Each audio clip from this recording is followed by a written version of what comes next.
right, the channel is live. Hello, everyone, and welcome to Watching 100 Movies, More Than 100 Movies Edition. I'm Christiana Ellis. And I'm Mike Mateen. And tonight, we enter officially Oscar season for 2023. Yay! The nominations have been announced. And just in case you have not been uh, listening to or watching us for all these years, the basic thing that we do every Oscar season is we track which ones we've seen and kind of make an effort to see as many as we can. And we do track each of our totals, but it's not a competition. It's more like golf, where we're each trying to beat our own best score. So, That's a nice way of saying you always win, but well, it's also true that I have more free time. But you you choose to allocate your free time to movie watching more than I do. You it's don't have true. It's amazing how many more movies you can watch when you don't care about football. This is very true.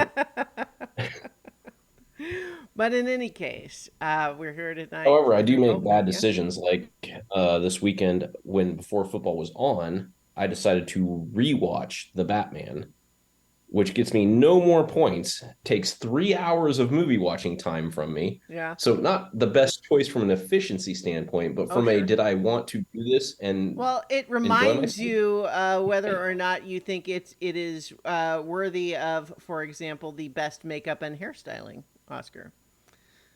Correct. I Yeah. was actually prompted to watch it because of, I don't get into a lot of these like especially with the comic book movies, like all Mm-hmm. the deleted scenes and this is connected to this and all that. But I watched the Banshees of Inisherin Inisherin, and I think, but yeah, Inisherin. Yeah, Inisherin. sorry. Yeah, that's all right. And his name, the supporting actor. Oh, Brendan Gleeson. Bar- Or do you no, mean the other Colin one. Farrell? Colin No, Farrell is in Barry. Barry Keoghan. Barry Keoghan is who I was thinking of Okay. because he plays the very very like cameoed Mm-hmm. Joker in the Batman. Well, Colin And what Farrell I didn't also plays realize the is Penguin. he does play the Penguin. But that's but I'm telling you how I got here, All right. right? So I got there because I started looking. I was like, oh, what has Barry Keoghan done? Like I know I've seen him before, and then I got to this whole like this deleted Joker scene that I never saw, and saw there was a whole scene with him where he's like very much the Joker, which is not in the actual end release. I know I'm getting kind of on it, but this is just, I mean, this is part of the fun is like how we get to these Mm-hmm. places. Mm-hmm. And then I started watching it and I was like, I think Colin Farrell's that Penguin guy. Like I think I remember that. Yeah. I didn't go into any of that. I was like, he is like he doesn't look anything like I Colin know he's Farrell. unrecognizable in that makeup. Yes. Which, And so at a certain point, you kind of start to say, like, what? I mean, not that I don't like Colin Farrell, but at a certain point, if you want someone who doesn't look like Colin Farrell, you could cast someone other than Colin Farrell. I mean, I don't know, maybe that's unfair, but it's not like he's having trouble however, finding yes, we work. have two of the key actors from the Banshees movie in the Batman. Mm-hmm. I really liked the Banshees movie. I hadn't seen the Batman in a very long time. I had remembered being politely surprised by it Mm-hmm. because I kind of felt like Christian Bale had sort of like done Batman in the way that I liked. Mm-hmm. And it didn't mean I wasn't like I'm done with Batman, but Sure. I No, was I yeah, I whatever. I Yeah. liked the Anyway, so Batman too. I'm kind of We'll yeah. talk about it in more detail as we go because our general format for this introduction is to just go through the nominations, and we might spend a brief anecdote or two on individual movies when we've seen them, but we're not going to talk about them in detail yet. That is what we will do once we have covered all of the nominations, and then once we have both seen a movie, we'll talk about it in a little more detail. If only one of us has seen the movie, then that person, which, as you kind of mentioned, is often me, might say a little bit on it, but we'll save the in depth discussion for when we've both seen it. So, That's the basic plan. Yes. But as far as not using your time efficiently by rewatching movies you've actually already seen, I this week, just yesterday, went and rewatched RRR because I had the opportunity to see it in the theater, which I had not before. So it's my third viewing of the movie, but only the first in the theater and in the Telugu version, which is a whole thing that maybe if we talk more about that movie, we'll get into. But that movie's great, and I think everyone should see it. So I'll just leave it there for now. It's technically Oscar nominated, even if it only got Best Original Song. But in the I meantime, have heard great things from it from other sources other than yourself, as I'm sure anyone who's listening probably has as well. So mm-hmm. Yeah, you're just further emphasizing that it's something that we should see. yeah. Yeah. Just for context, in terms of the appeal of this movie, I want everybody to know that I suggested it to my mom and stepdad when I was last staying at their house. And their initial concerns was, I don't know, a subtitle movie? And wait, it's 3 hours long? I don't know. And I persuaded them to give it a chance, and they loved it. So it's not just me, film nerd, that likes it. It's good. But in any case, shall we begin going through the nominations? Yes, I was debating whether we should discuss whether this is the best way to do it, but we have always done it this way. Well, So as far as starting with Best Picture, you mean? no, just actually like going through the nominations as opposed to just saying Well, you know like, what? I am always open hey, the to nominations mix it. are available for anybody to go look at. It's true, but by going through the list is where we briefly talk about them as they come. But if you have another suggestion, I'm open to that. It wasn't anything like groundbreaking. It was more of like, as opposed to just talking about every category and like catching ourselves being like, oh, we'll talk about that movie later. Mm-hmm. Do we just pick a couple of movies, talk about what they're nominated for, and just do the discussion? You That know was what? that was going to be my proposal. You know what? That is fine with me. You know, like you're absolutely right that anyone who wants to see the all the nominations can find that in a lot of different places, and so yeah, perhaps we don't need to go through the whole list ourselves. So in that Right. sense, And I figured because our thoughts on the categories that they're nominated in mm-hmm, would come up in our discussion of the movie, it's right? true. Because we Yep. would talk about, hey, this movie is nominated for this, this, and this. Here's what we feel about it. And if we did have like, oh, snubs or something like that that we Mm-hmm. wanted to like bring in, which is what we would use this format for, we could bring that in when we got to that category the first time, right? Sure. Yeah. Right. So that was my I proposal. think the only thing that misses, and it's not necessarily a problem, is just any kind of discussion of movies that we haven't both seen already. I guess, but they could come up if we talk about other movies that are nominated when we're talking about a category that what we're discussing is it's fine. Let's try it your way. That as a way to change things up. What movie would you like to discuss first? Well, I thought we would just start in order Yeah. and go with the first movies we've seen because that also gives us the opportunity because we're going to start with two best pictures. Mm-hmm. So if there's short discussion of the other best pictures that you have seen that I have not that you just want to interject, this is an appropriate place to bring it in Sure. and then we kind of move through, right? Yeah. So All right. So alphabetically, then yeah. the first that we've both seen is the Banshees of Inisherin, and you already mentioned that you liked it. Do you want to introduce the discussion? Yeah, so this movie has I'm not I I didn't believe realize my it's proposal was going to nine be accepted. nominations. Yeah. 9 nominations. Uh huh. Across multiple categories, but mostly it's best picture, it's best director, it's I one believe best actor, two best screenplay. supporting actors. Yep, screenplay. Very very heavy hitting like creative like creation of the movie categories, Mm-hmm. right? Best score. Uh, Yeah. yep. Best Uh, score also very good. there. Yeah, I think we may have covered it. Yes, sorry, I Best editing. I said because I wasn't planning on you actually accepting my proposal. Oh, I don't have all my notes correct, like where I need them. So, well, happy to uh, surprise you, so I guess. no, I mean I'm happy. Like, but I mean I Sure. have the notes. I can get to them. It's just Yeah. I'm not like ready to go. Uh, so it's I've heard a number of terms for what this movie is categorized at. Is it a dark comedy? Is it a tragic comedy? I mean, it doesn't matter. Hmm.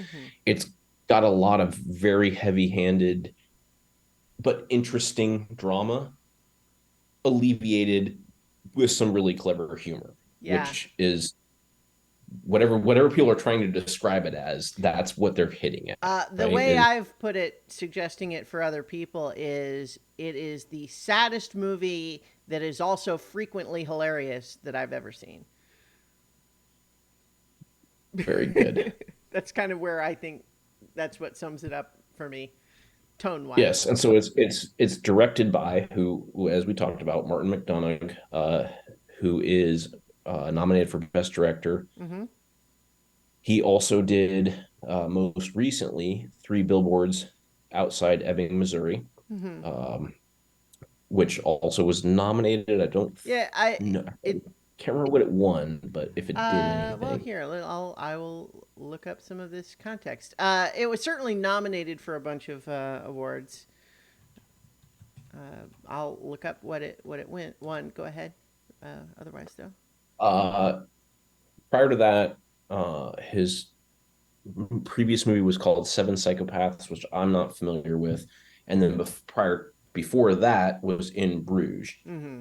which also starred Colin Farrell and Brendan Gleeson, but it that one probably aired a little more on the comedic side while still having a dramatic and sort of, it's not dark, but there's a more serious side to it that's alleviated with the comedy.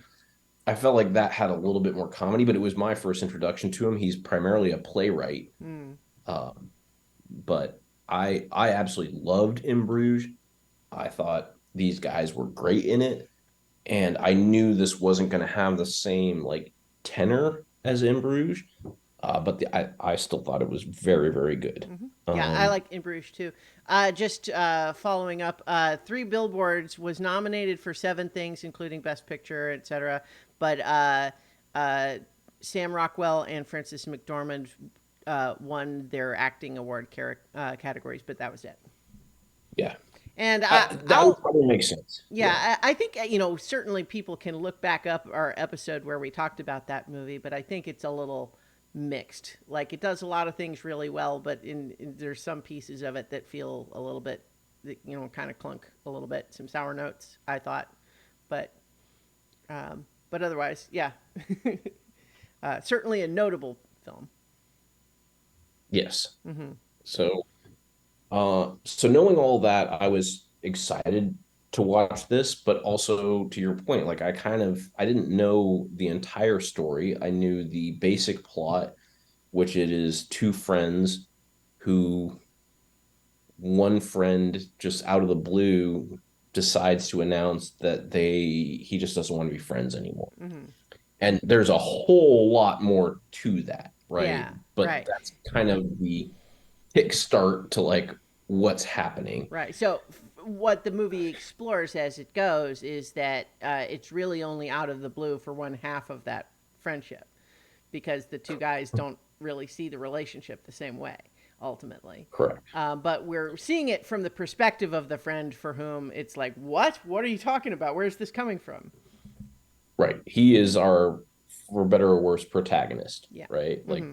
he's our narrator, not Right. technically, but Hmm. yeah. Well, he's our POV Um, character. He's the one we follow. POV. Yeah. Yes, that's probably the Hmm. right way to say We it. do have some So scenes that he's not in, but it's mostly him. yes. Hmm. So it's set at the tail end of the Irish Civil War, which I think a lot of this movie, well, it does not have to be taken as, which is part again why I think this movie is great. You could take it as commentary on the Irish Civil War because like they are sort of representing the two sides of the Civil War, Mm-hmm. right? And but you don't need any of that context to enjoy this movie or to understand how this like tells a greater human story. So I know it always intros with that, but I don't think that's a necessary part of it. Like Mm-hmm. some people do, I don't. Well, it's interesting because I'll confess I didn't know very much about the Irish Civil War, to begin with, and reading up on it a little bit, I think it's difficult to put any kind of a one for one metaphor on the story of this movie. But to be sure, um, having it set in Ireland with the war kind of going on, there's certainly a loose correlation of the idea of a civil war and longtime friends now not friends anymore, and all of that sort of thing. But it didn't seem like it was, at least as far as I could tell, it didn't really seem like, oh, this guy is this side and this guy is this side, and here's how it maps out. It's really not doing that as far as I could tell. No, no, definitely not doing that. What it's doing is once you enter into a civil war, Mm-hmm. at the conclusion, no matter what, like you're going to both be different. Mm-hmm. And like it's sort of irreparable at that point. Like once you've started this process, Yeah. the full solidification of like what you had before you started is irreparable. And that's Mm-hmm. why I think it's not just makes sense for a civil war, but makes sense for human beings. Mm-hmm. Like yes, there are some times where you go down journeys, whether it's as dramatic as this or not, where at some point, like you're just different people and things are different, and you're not going to ever get back to what you had. And that's, like you said, the sad part of the movie. Mm-hmm. Um, but it's also told in a very interesting way with some beautiful Irish photography Mm-hmm. of a place Mm-hmm. that I actually don't think exists. The Like Inisherin, I don't think is a real island.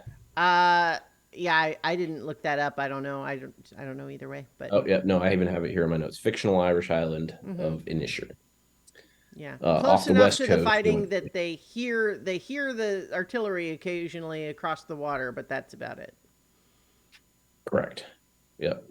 Um, so anyway, we have Colin Farrell and Brendan Gleeson. Colin Farrell is Porrick, Mm-hmm. and Brendan Gleeson is Colm, I believe, are their Yeah, names. yeah, they're definitely extremely Irish names, and so there's kind of like spelling that we're not necessarily used to. But I kind of always heard it in the movie as more like Podrick, but that it's a little. They're definitely not it. They're not It's standard American from my names. understanding, which I don't, if anybody is a Gaelic expert, it is the Gaelic word that eventually like became like Gaelic name that eventually became our Patrick. Yeah, that I mean it makes sense. It sounds kind of like that, but yeah. Yeah.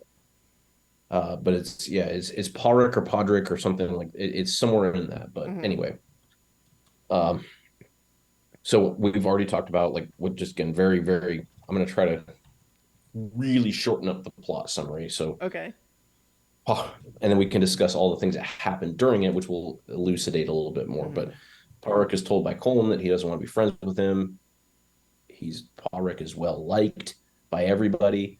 So he doesn't understand. Colm explains that he's just too dull and he doesn't want to spend the rest of his life because he's sort of been contemplating his life. And now he wants to become this like music composer who's remembered for his music. Yeah. And that's what kind of kickstarts all of this. Um, Right. Yeah. So like that is the sort of the first reveal of it. Like it yes. all Yeah. begins with just I don't want to see you anymore. I don't want to talk to you anymore. But that comes so out of nowhere that Colin Farrell's character can't let that go. He's so confused. It's like, what are you talking about? What's going on? That Brendan Gleeson's character decides, well, okay, I guess I have to explain it a bit more because otherwise you're not going to listen to me. Right. Um, But Well, yeah, and that's yeah. sort of how you like exactly. That's how it starts. Is like, well, I'm just going to say I don't want to talk to you anymore, and I'm going to leave. Well, that wasn't enough. Hmm. And then so he explained that he feels like he's dull. That wasn't enough. So he explained he was trying to focus on music. That wasn't enough. So he said, "Hey, if you keep bothering me, I'm going to start to cut off my fingers."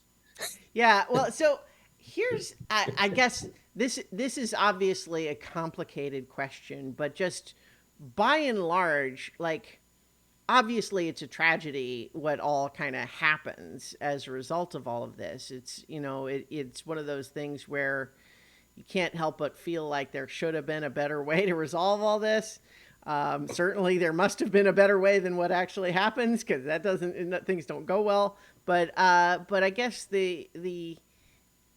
like from this initial conflict, do you feel like you are on one side or the other?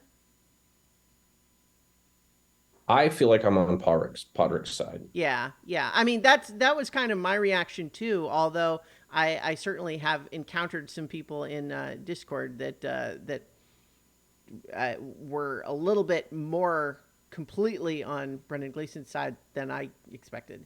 Cause my general like take, without getting into all the meat of it, is that like this is part of this is an example of how when you live in a tiny little town in rural Ireland in the early 1900s, there's not a lot of mental health options available.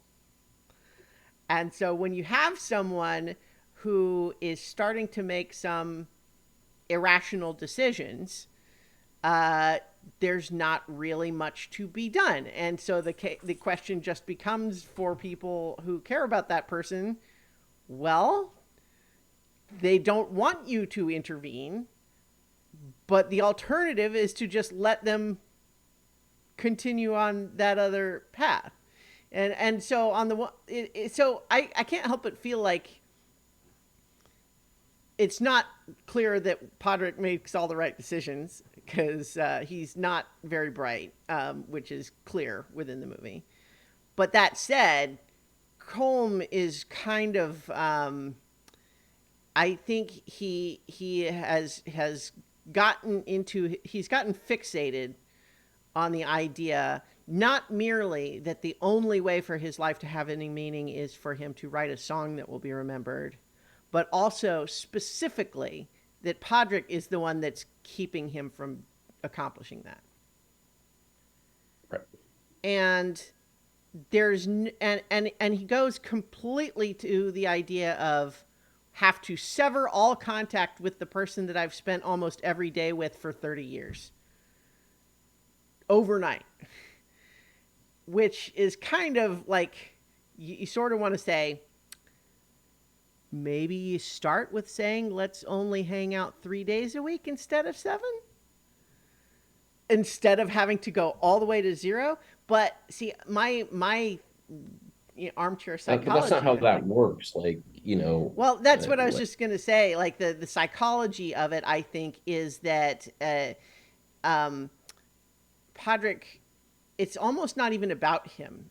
He represents the path of least resistance, the life with no ambition.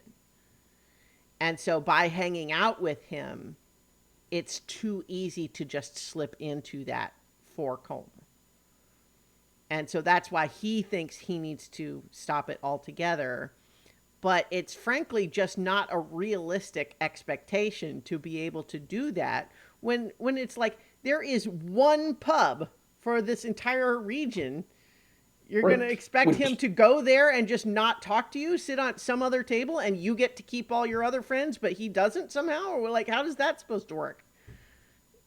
Well, It's, and the fact that he starts like befriending other people and just doing what he was doing with him, like mm-hmm. Yeah, it's yeah, not like he dramatically changed what he did, right? right. Like it was to your point, like that's why I was on Podrick's side, is it really Mm-hmm. felt like Colm was the one who, well, I get what he's feeling, Mm-hmm. and I felt like that was kind of the point of I thought the movie was trying to speak to that, is saying Mm-hmm.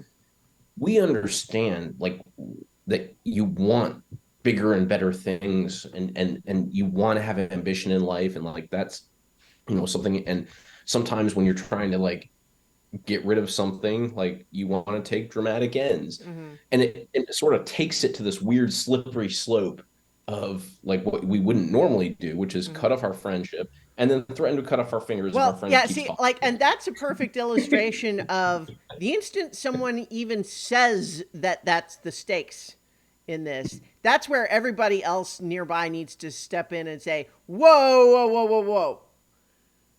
Something's going on here. Okay, maybe Podrick, you stay over there for a little while and we will try to work on this in order to not aggressively escalate the situation. But mostly everyone else kind of is just acting like it's not their business, with the exception of Siobhan, who is Podrick's sister.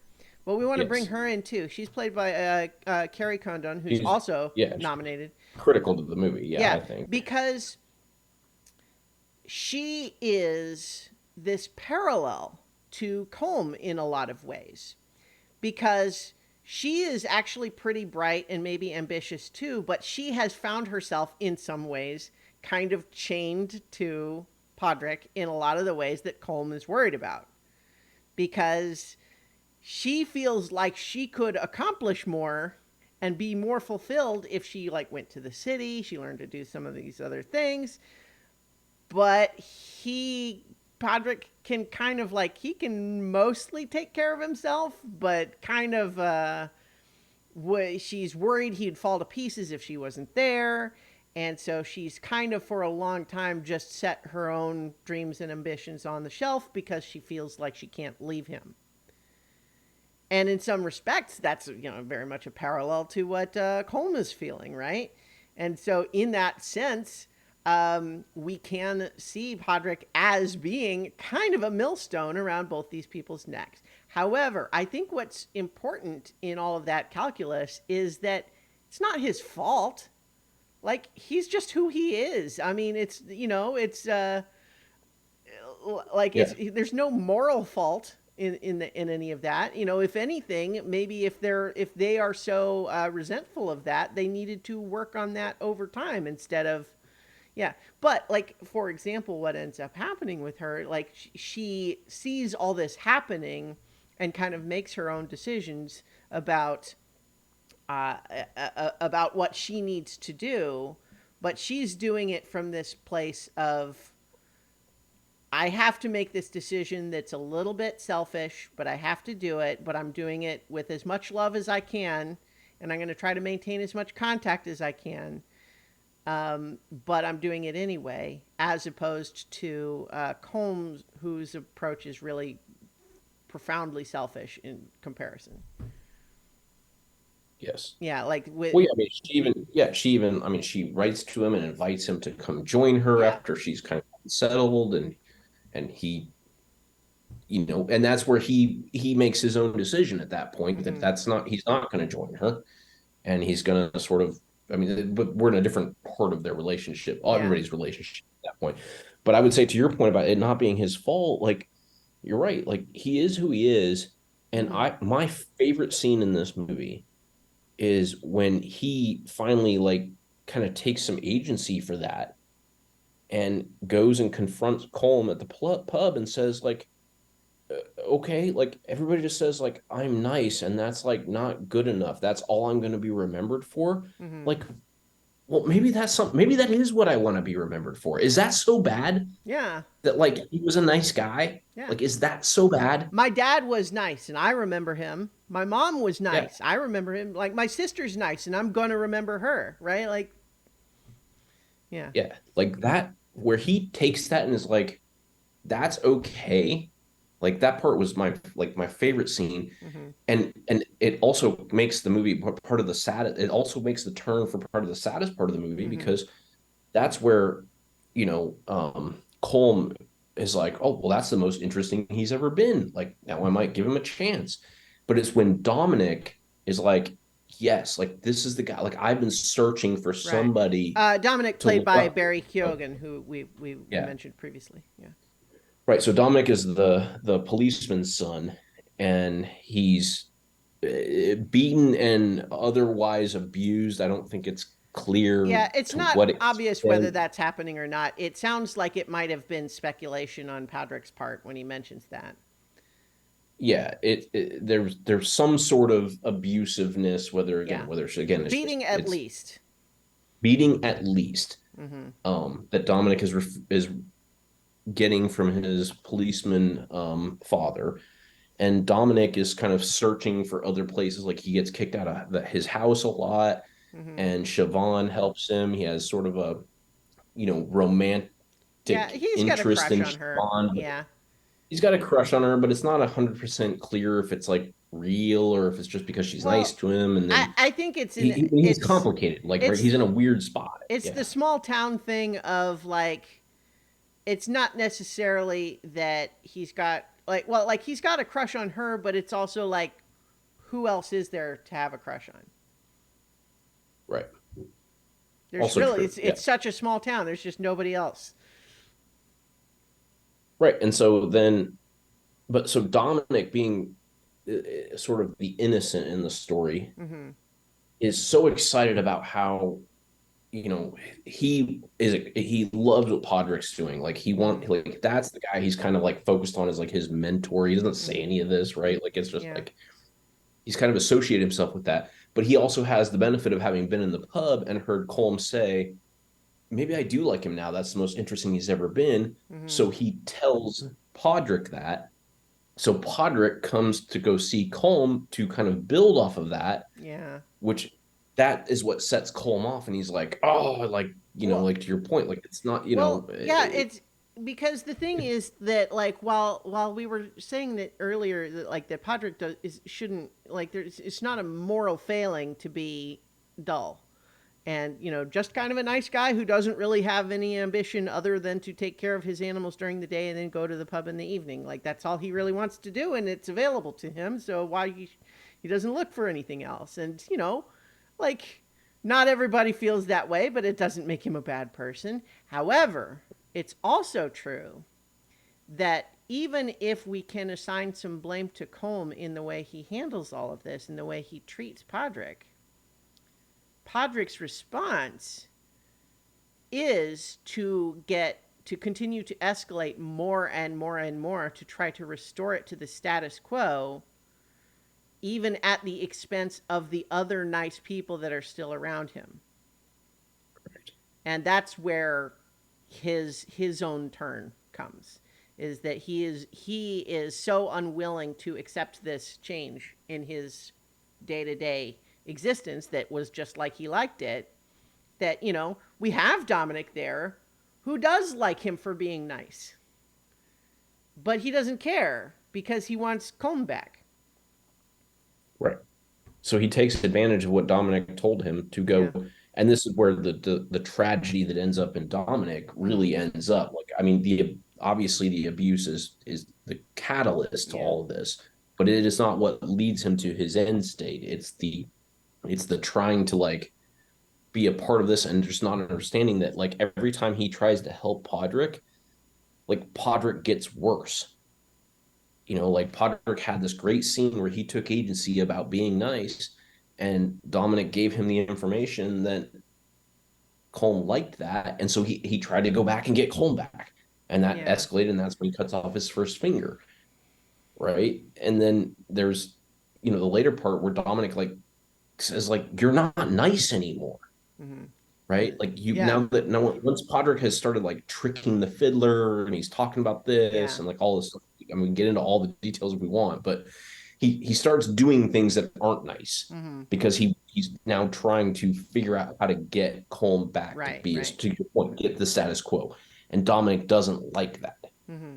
And then you combine that with Siobhan leaving and Dominic eventually commits suicide, and that is the biggest tragedy I think in all of this Mm-hmm. is like this kid who's sort of like he's sort of tangential to our main story, but he's watching it and he's trying to find his place in it, and he's realizing there's no place for him because like these people in this situation is so broken that he exits. And like that's the saddest part of the movie for me. I mean, obviously Yeah. like them not being friends anymore is kind of sad, but like Mm-hmm.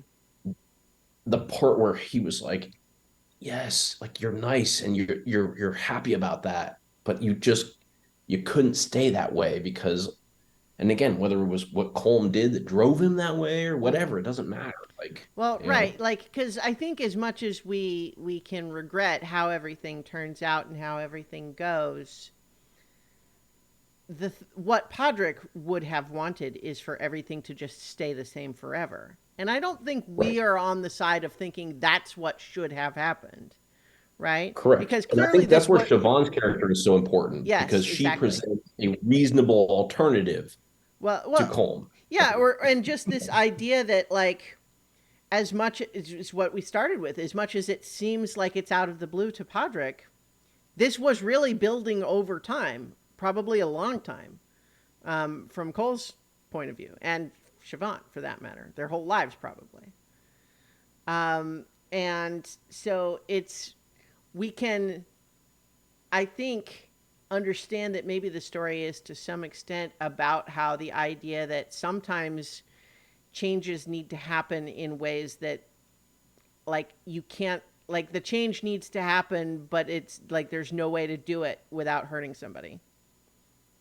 There is no path forward where someone doesn't get hurt because even if everything stayed the same, clearly Colm was already hurting. I mean, so it's one of those things where I think we can assign some fault to him, but it's also clear when he actually follows through with the process of cutting off his own fingers on his fiddling hand when writing the song is his whole thing. Like that is not a mentally healthy person. That is like that so he's got something going on there. He's got something maybe chemical. I don't want to be like an armchair diagnostician here, but like that's not a rational act. Well, especially since he's also a written character. Like we can't, like, we can't Right. diagnose him. Well, I just mean though that I'm not trying to say he has some specific named condition because I'm not an expert in these things anyway. But the whole point is just that he is not behaving rationally because someone can be selfish but still rational, and that person does not cut off their own fingers. Right. And what we see though is that the cutting off of the fingers, yes, it was, the threat was sort of made at the beginning, but it always happens as a specific reaction to like him being angry about how he's feeling about something Podrick did. Mm-hmm. And like it's usually in like a rebound effect to something where he was happy about something Podrick did. Mm-hmm. So like his first finger was when Podrick came and like spoke at the pub, told him about the whole nice thing we talked about, Mm-hmm. and then tried to come and apologize for like, hey, coming after him. He's like, hey, I told you I wouldn't do that, but what? That's when he cuts his first finger off. Yeah. Whatever, I wouldn't say the second Yeah. finger because he cuts the rest of his fingers off all at once, Yeah. is after they have thought they've reconciled, Well, but I think Podrick thought they had. See, here's what it comes down to is that even though Combs said that's the most interesting he's ever been, I don't think there was ever even a moment in his mind where he was thinking, "Oh, we're actually going to be friends again." I think he was saying that purely for the benefit, like as a joke to the other people who were there now that Podrick had left. And he was not actually considering letting Podrick back into his life. no, that's still on. You're still on the. I know, I but think. I'm just saying that I don't think from Combs' point of view that he ever thought there was going to be reconciliation.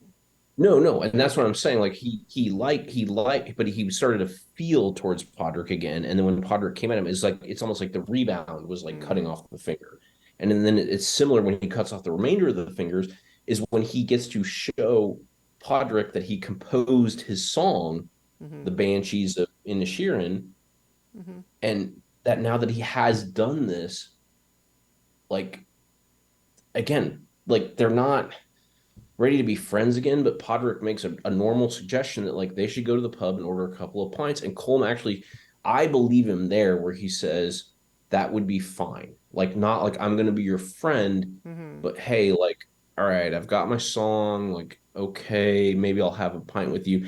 And then Podrick goes on to talk to him about how he like lied to the guy that was friends with him to get him off the island and maybe I could get him back here. Mm-hmm. and it's just like that. Then that's where the rebound comes, and he cuts off the rest of his fingers, Yeah. and And that, and of so it's course, like sets off the chain of events that kind of, leads that through chokes the the end of the movie. donkey, and Yeah. then yeah, and then yeah. Yeah. So yeah, I think, but like, I guess I feel like Comb is certainly the catalyst of everything that happens. And that I think we could say that even if he is feeling like he doesn't like himself when he's with Podrick, and that he thinks Podrick's relationship, like that the relationship with Podrick is not good for him, we can say that he needed to handle that a different way, because the way he did it only produced the outcome that we saw. But at the same time, I also, it's hard to assign too much weight, because it's clear to me that he is struggling with mental health in some way, in a profound way, because again, the cutting off the fingers thing is really just hard to ignore at that point, because at that point, like, once he's done that once, I feel like that is where everybody else in town needs to understand what's happening here, is that Colm is in a crisis here, and that probably Podrick is not the person best suited to handle that. And so maybe Colm needs some support from others. But I guess it's also a thing. It's like, this is a small town. Everybody's got their thing. It's kind of the culture to, you know, you see each other in the pub, and you gossip. But when people go home, that's their business. That's kind of how people act in this movie. Yeah. Um, but yeah, so it's all just kind of a sad mess, and we've talked a lot about like the sad parts, and not as much about how just frequently, just here and there as comic relief, and also just as a natural organic result of the situation and the characters in play, there's some genuinely hilarious moments that are just really funny, but it's all organic to a sad story. Yes, and that's what I think is so clever about how the movie works. So now that you've opened that up, is that Mm-hmm. it none of the jokes, like they're not even jokes, but like none of the humorous asides Mm-hmm. betray what we're actually like going through, right? Like Yeah. it's simple things like, when he threatens to, he's going to burn down his house, and he says, make sure you leave your dog outside. Mm-hmm. And like that's kind of funny. And Yeah. then he does leave his dog outside, and Mm-hmm. he gets him. And then when he comes and sees him after he burned down his house, he said, "Thanks for looking after my dog." Like Mm-hmm. that just it's a weird, that whole sequence like is really Yeah. funny. Well, and You and know? the line about because you were dancing with your dog, and of course also Podrick's relationship with his donkey is pretty funny up until it's tragic, Yes, But it's like, don't make me put my donkey outside when I'm sad, he brings his donkey in his house when he's sad, and because it's and he's clear that the okay with donkey wants to be in there, and his sister is like, I'm constantly cleaning donkey crap off the floor, and he also has kind of a bizarre fascination with the poop of his animals. So that's just comes up in conversation, because apparently that's something he talks about at length when you don't stop him. it. But yeah, so in any case, this is like, it's an amazing movie, but certainly people should be prepared for a sad movie that is also frequently funny, um, but all in Well, I an mean, organic even way. the whole Because thing, the like, we sort of talked about how he got like there was this other fiddler that like Colm was like being right, friends with, that, like he tricked to go home. He tricked him to go home because he said his father got hit by like a bread cart. Like it was right. like it's just so bizarrely like Well, and it's treated as comic, and because it's just kind of absurd how bad he is at it, and yet the guy completely buys it for, he's because just, he says something like, "Oh my, that's how my grandma died," or yeah, I something know. like It's that. like, and so the thing is, what I think it is actually a pretty clever uh misdirect in a way that the movie that scene is clearly directed in a way that we're supposed to find humorous, only to have kind of the rug pulled out from under us when he's relating that story to Dominic, and Dominic, outside the context of a funny scene in a movie, correctly points out that's actually a horrible thing to do. That poor man. You made him think that he has to go now travel for several days to see his father who might die in the meantime. You've put that trauma on somebody for essentially no reason. This guy did nothing to you. But you did it Yeah. because you're jealous of somebody else. It's not even, it doesn't even have anything to do with this guy. And Right. And like, that's when he finishes that with like, you know what? I don't think you're nice anymore. yeah, That's the conversation where he says that to right, him. And and then ultimately like, right.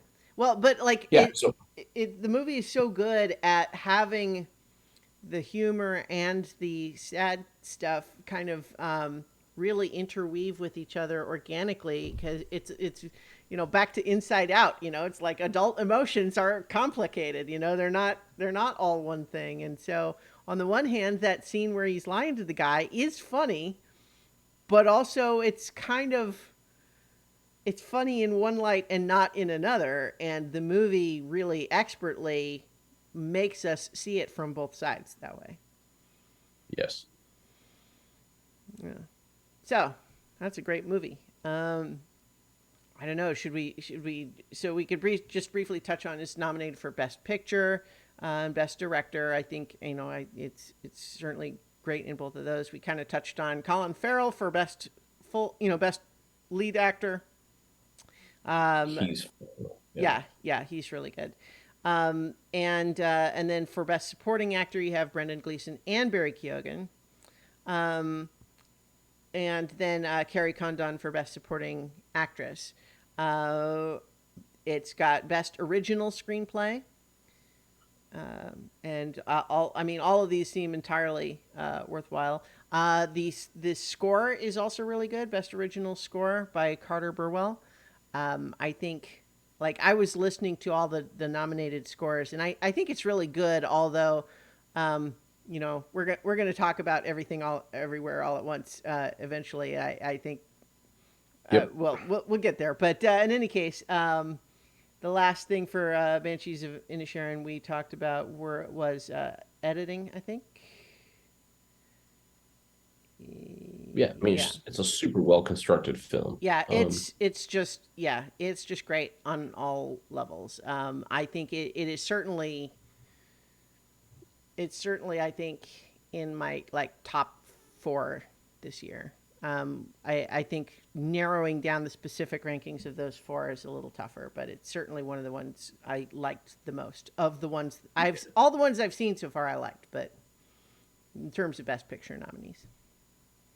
Yeah, it's different than a lot of the other ones. The only last thing I would say about it is I thought there was another little clever uh again piece to the writing or whatever, and the fact that it's called the Banshees of Inisherin, and when he says that that's the whatever the thing he's composed is called that, Mm-hmm. and Colin Farrell's character again Podrick is like, but there are no banshees here, and he's like, oh no, that's just what I called it.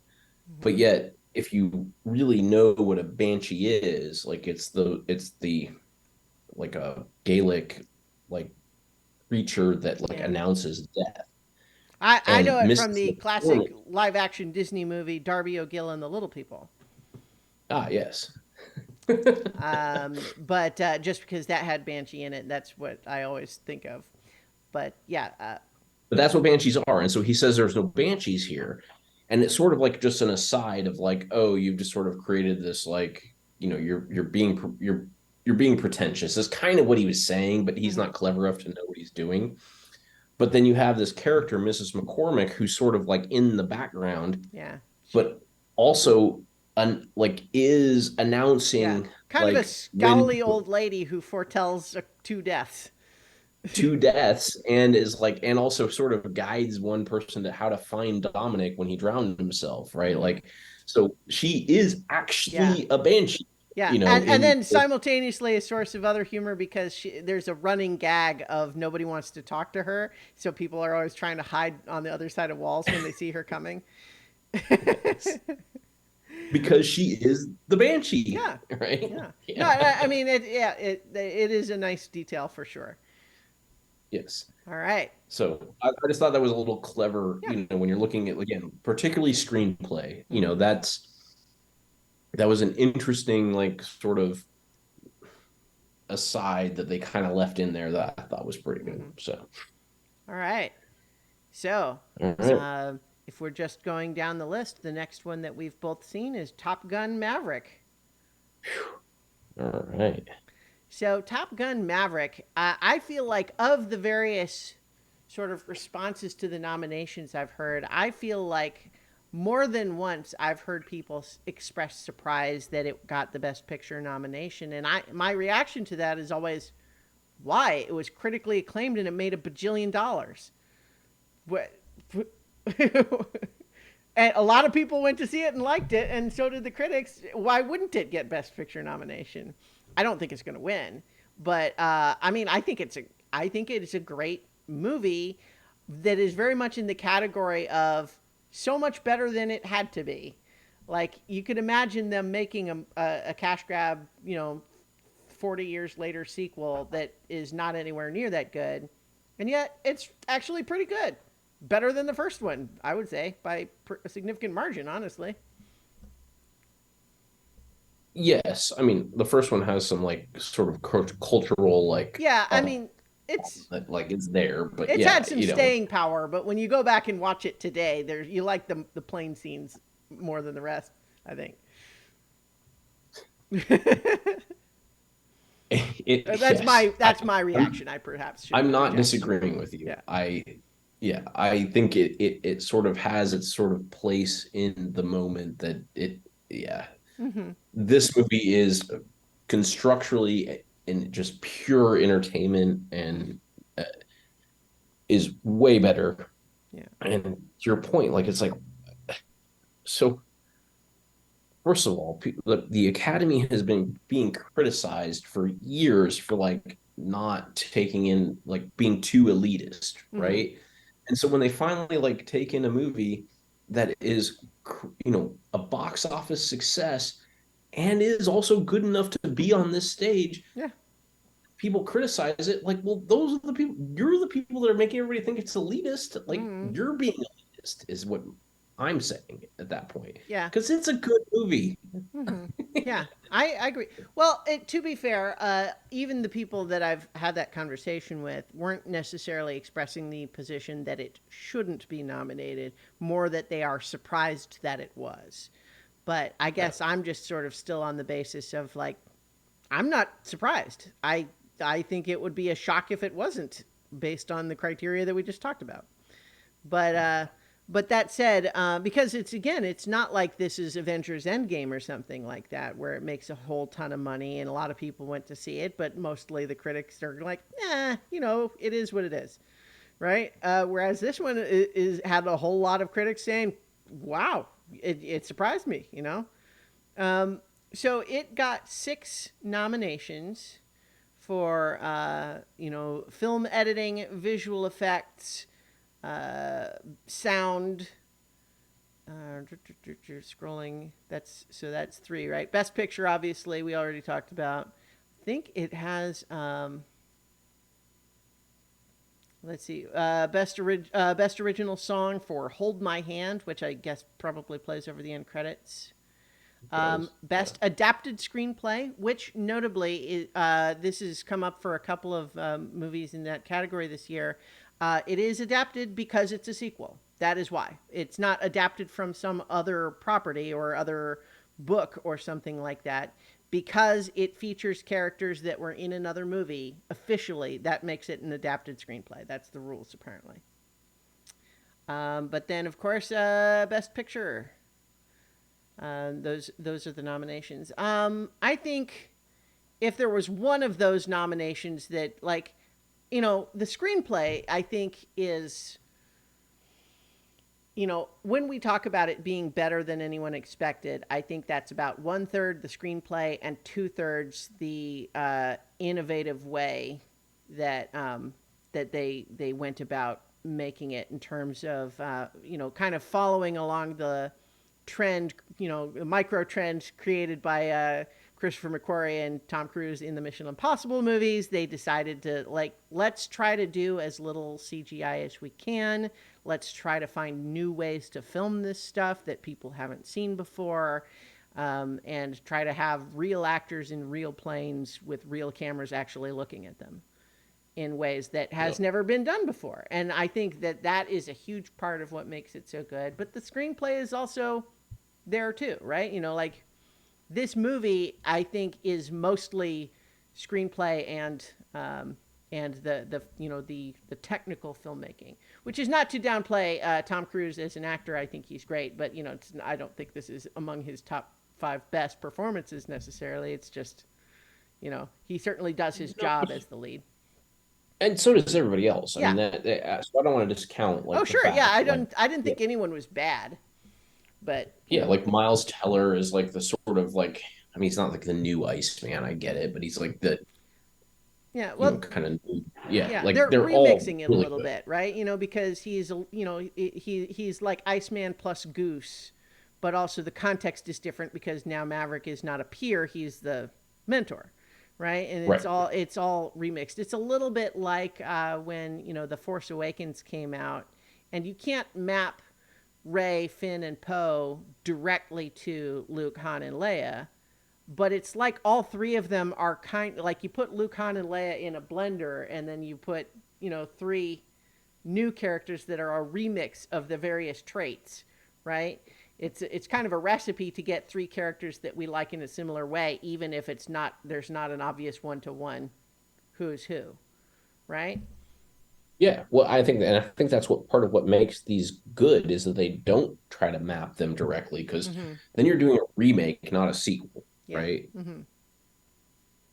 Yeah. So, but yes, the technical prowess of this movie is, yeah. I mean, the this movie gets your heart pumping, Mm-hmm. you Yeah. know, I think it's fair to point out. I'll even say criticize, even at the same time that I don't feel too very strongly about it.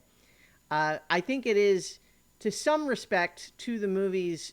Uh, it is part of the movie's success that it plays so safe as far as like what actual military conflict is happening, by basically being so ambiguous about exactly who and where is the bad guy and what are they trying to do and are there nation states involved, and just really kind of doing their absolute best to not make anything political at all in that regard. And I think that the movie probably was more successful as a result, but it's also perhaps not the bravest decision.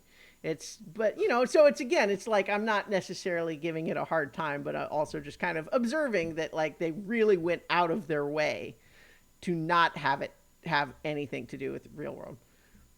yeah. And it's not the first movie to do Oh that, no, of but course not. But I'm just saying, it's a high profile one, and because there are a lot of people, at least in the film circles that I frequent, who are inclined to look at military action movies, and there's a lot of military action movies that can be kind of jingoistic and like that sort of thing, propaganda, that sort of thing, and in this case, they're kind of trying to do their best to not make any commitments either way in that regard. Like, we make this such an isolated little perfect sphere of a conflict that only matters from within the context of this movie and doesn't affect anything else, that I think is well constructed, like I said, if not perhaps a courageous decision from a storytelling perspective. But like, again, the screenplay, we were talking about humor in Banshees of Inisherin, and like, this movie is it's not a comedy, but it uses humor a fair amount for like just tension breaking and that sort of thing. Tom Cruise having to sneak, at his age, having to sneak out the window of this this woman's house, that sort of thing. And then, of course, I think one of the biggest single laugh moments I experienced in a theater this year was the exchange of "What were you thinking? You told me not to think." Which is it's a great moment because like the line by itself is not necessarily that funny, but everything that has built to it is just perfect, and just like the Yes. management of the emotion of the audience up to that point makes that just a perfect laugh line, which is good screenwriting. Um, but yeah, Um, I I know I feel bad that we just don't have as much to say about this well, movie, but it's like I see. it's Yeah, I mean it's just a good movie, but it's yeah, not there's not it's not it's it not doesn't have deep. depth, Yeah, right? Like it's no, technical. It's like I think I think it probably deserves all of the nominations it got, but I really don't like. Even if it didn't win a single one, I'm not gonna have my feelings hurt. no, and the primary emotion it made me feel was like joy, Yeah, right? Like yeah. let's go It's kick just some it's ass. Like exciting. Yeah. this is exciting, Mm-hmm. right? Where that's when we're talking about the Banshees, like the intricacy of the emotional journey that we go on is a lot different, right? Like when you get some Mm-hmm. sadness and you're mixed with humor, and then you Right. have some optimism that's then deconstructed. Like that's why we talk about that more, right? Mm-hmm. Like it doesn't mean this movie is did anything wrong. It just did this one thing very well, which was Yep. like, let's go kick ass, you know. Mm-hmm. Exactly. And we want to be behind you guys while you do. Yeah. Yeah, absolutely. So, do you have time to do another, or do we need to wrap up for this first session?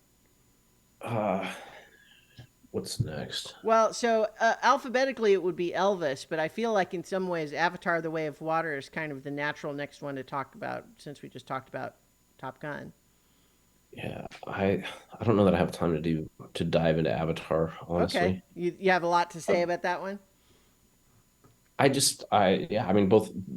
Well, yeah, because oh, you're saying separate it from Elvis and only do it now. Yeah, I would say we skip Elvis for now and do Elvis later. I think I'd rather do Elvis Okay, and no, that's fine. Avatar together Sure. next time. Oh, okay. Yeah. So yeah, um, so otherwise, I think that is most of the ones that we have both seen, unless we wanted to talk about. Let's see, I'm scrolling all the way down. Glass Onion. Um, uh, I believe we talked about Batman would yeah the probably do Batman. so. I think that might actually be it. Glass Onion and the Batman might be the only other ones that we haven't talked about. That we have both seen so far. Yeah, I mean Glass Onion. I mean, if you just want to knock that out now, I mean, I'd probably have more to say about the Batman, but I Okay. mean, Glass Onion was funny Yeah. and clever and Yeah. deserved what it got. Yeah. I feel like compared to Knives Out, which I love, I think I love Knives Out maybe just a little bit more, giving it the edge, kind of only on the basis of it being kind of so new and refreshing when it came out. Whereas Glass Onion feels like more of something I liked, which I'm certainly not complaining about, but it didn't feel like it upped the ante necessarily.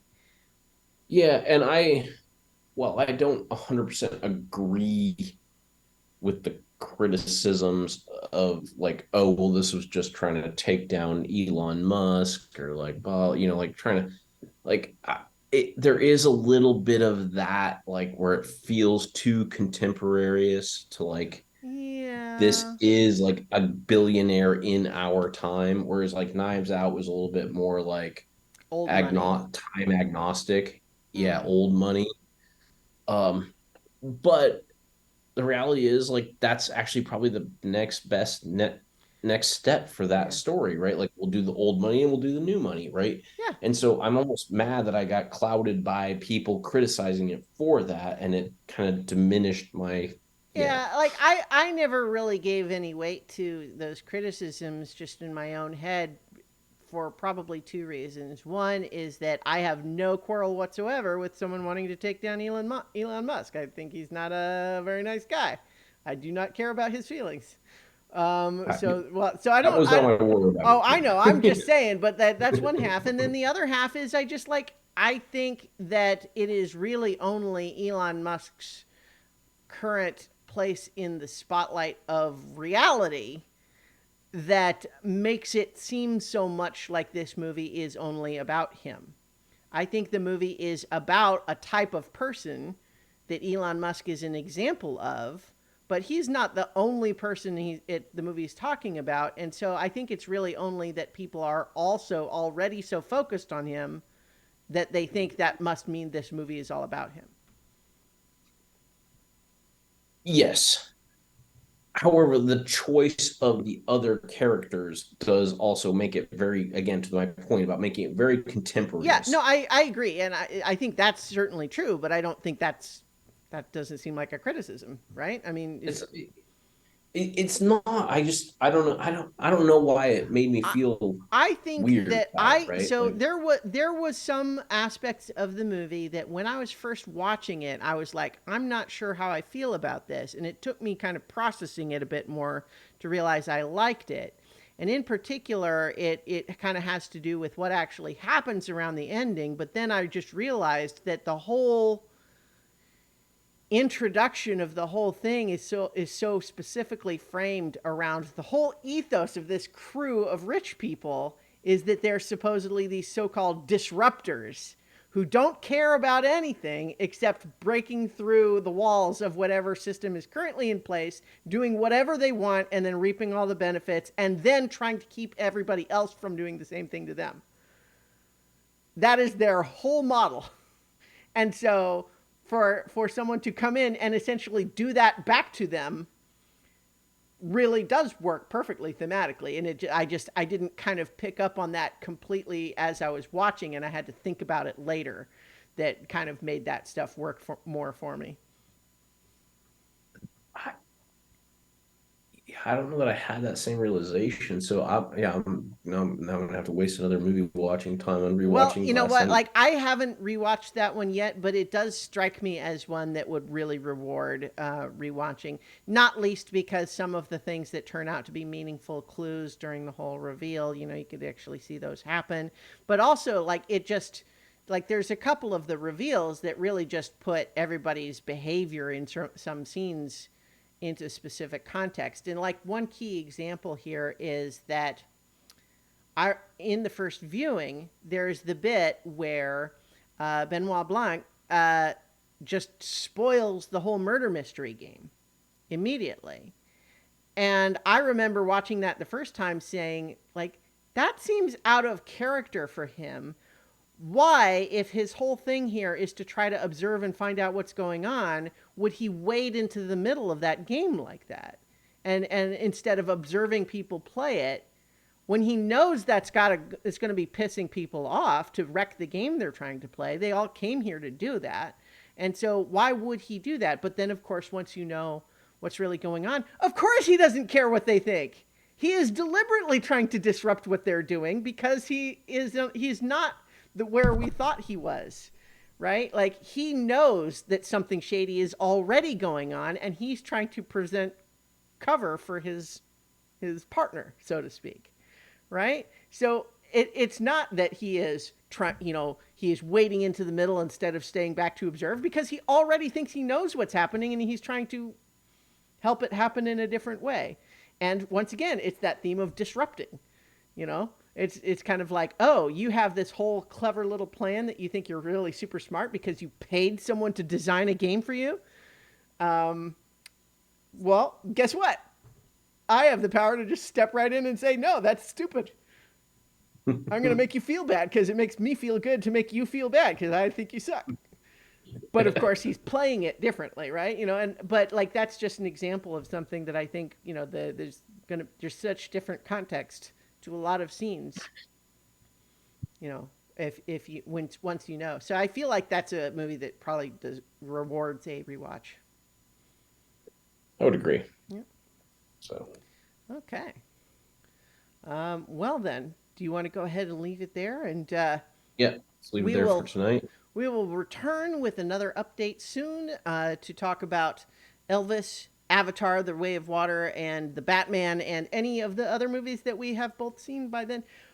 What I will say, just jumping in, is that I have right now seen 7 of the 10 Best Picture nominees, and I like all of them. Thankfully, at least so far, there's no like real stinkers this year. Um, I mean, I haven't seen the remaining 3, but that my impression is not that those remaining 3 I'm going to hate in ways that I have sometimes hated other movies. But I think that Everything Everywhere All at Once is absolutely my front runner. But I also kind of said in a number of places after getting out of seeing RRR in the theater again that I definitely think it should have gotten a Best Picture nomination, and I would have given it the trophy over everything except Everything Everywhere All at Once. So, All so right. I'll leave it Those are there. strong recommendations. Yeah. Okay, so I guess we'll leave it there for now, and we'll be back. In the meantime, everyone, watch good movies, whether they are Oscar nominated or not, and whether you've seen them already or not. It's all up to you.